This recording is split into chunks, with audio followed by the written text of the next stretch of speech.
Let's bring another person into this conversation. Our friend from Baltimore, the host of Stay in Your Lane comedy, former Olympic gold medalist, and Bernard Williams. Welcome in, man. How you doing?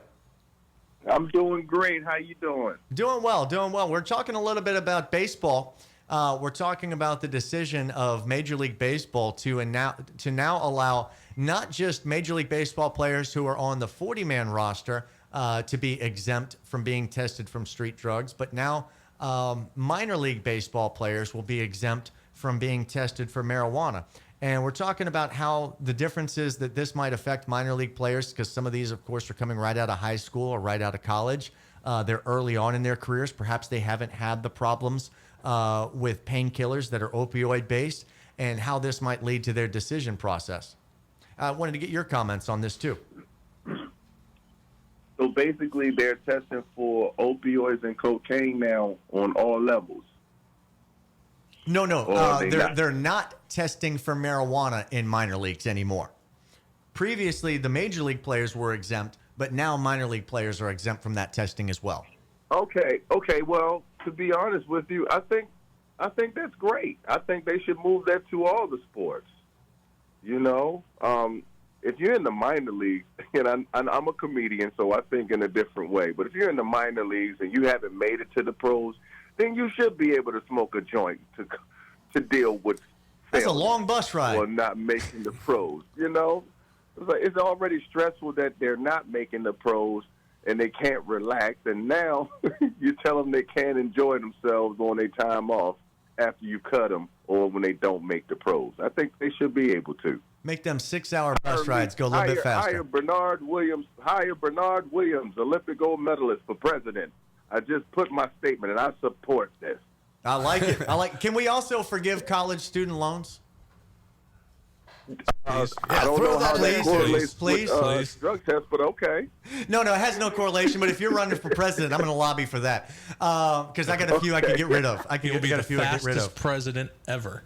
So, Bernard, you and I met down in Gainesville when you were around the University of Florida, and I was doing some radio down there, and we met at a stand-up comedy workshop. Did you ever interact with folks when we were down in Central Florida? Did you ever meet folks from Polk County? No, I haven't. Hemo, you're from Dunedin. You remember some Polk County? Polk County. What do you remember about Polk County? Polk County has some interesting folks there. It's rough. Lots of strip clubs. You drive down the highway. Very animated people in Polk County. Colin, if you ever go out to a bar and a guy from Polk County walks into the bar, I promise you within 3 drinks, there's something you're going to hear. Polk County! From the back of the bar. Want to fight? Just overheard from the room. If you go up to Polk County and challenge him to a fight, you know what he's going to say? What? Polk County! So let me tell you about Florida man from Polk County, right? A Polk County Florida man gets half eaten by an alligator.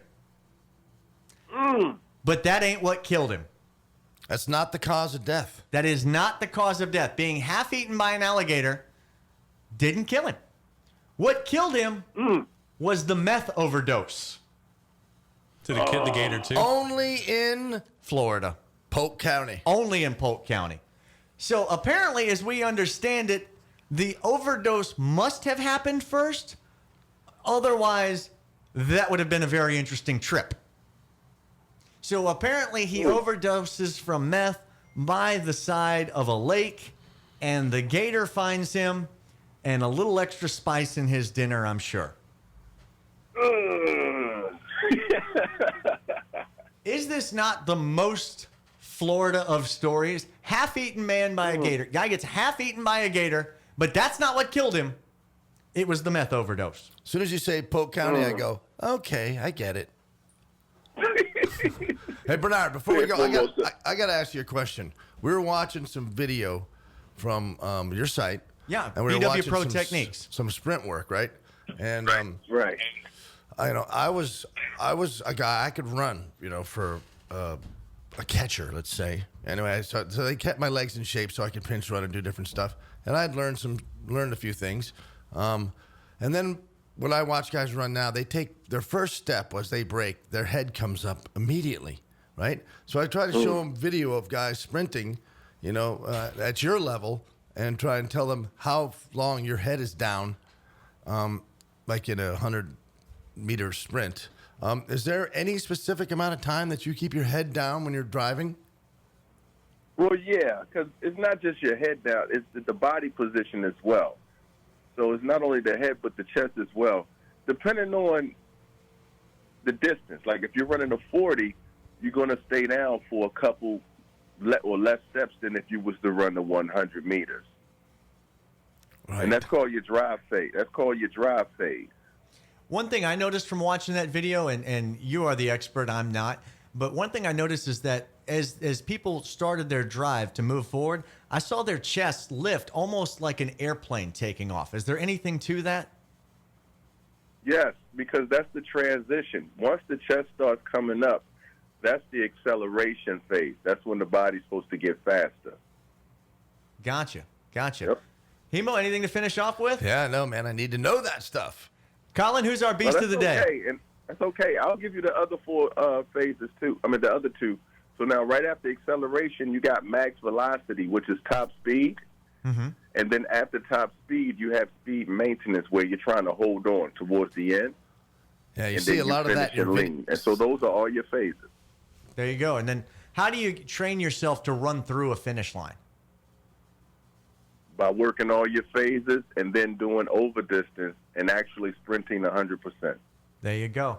Colin, before we get out, who's our beast of the day? Seahawks win 30-24, but Chris Carson led the way. 24 carries, 133 yards, and 2 touchdowns. Excellent job. Bernard Williams, always appreciate you stopping by the show. Thank you so much. Make sure you guys check out bwprotechniques.com and look for Stay in Your Lane comedy on YouTube. For Robbie, Colin, and Hemo, appreciate it again. We'll be back tomorrow, so make sure you stay tuned. The Ticket, 100.3, destined for Walton Beach, 97.1 in Pensacola.